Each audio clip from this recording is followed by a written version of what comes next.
Энергетика урында Millet агентствосу койду ен yüksek pahaları petrol mağalarına Mart ayın 3'ünde. Öyle benzin pahalındı 30 bana, hemidir 24 ile 70 bani. Araba kullanıcıları buna sevinmerler. Тяжело, но справляемся, потому что надо. Пешком сейчас тоже не заработаешь.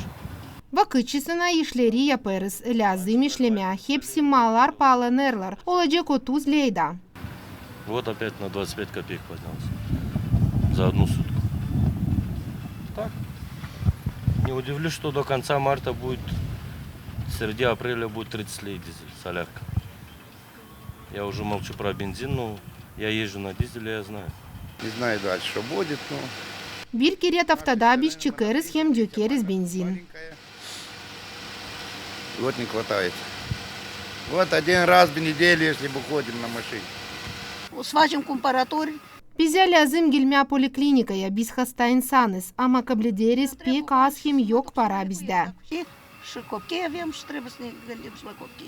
Даємо працю з радикаторы. Kendi bakışını pahaların büyünmesi için açıkladı ekspert Galina Шаларь. Поскольку я сегодня там смотрела, условно говоря, рост на рынке всех энергоемких отраслей промышленности, то я думаю, что наши автозаправочные станции, просто, я не знаю, какие у них запасы, это вы спрашиваете у специалистов.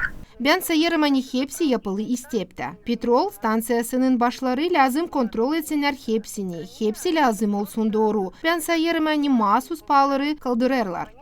Цены на рынке растут, и это общая ситуация. Но просто я абсолютно уверена, что то топливо, которое сейчас продается на заправочных станциях, оно законтрактовано и приведено в несколько другой ситуации, а продается, исходя из ситуации сегодняшнего дня. Но могу сказать одно, что, например, на этой неделе правительство Соединенных Штатов Америки впервые с 70-х годов официально объявило о том, что начинается государственное регулирование цен на некоторые товары, в том числе энергоносители. Moldova Devlet Petrol Mağaları pahalandılar 2021 yılın canavar ayından. Ondan sonra nece nefti daha pahalı oldu. Irina Karaman, Vlad Tabachuk, Alexey Gerchu, GRT Haberler.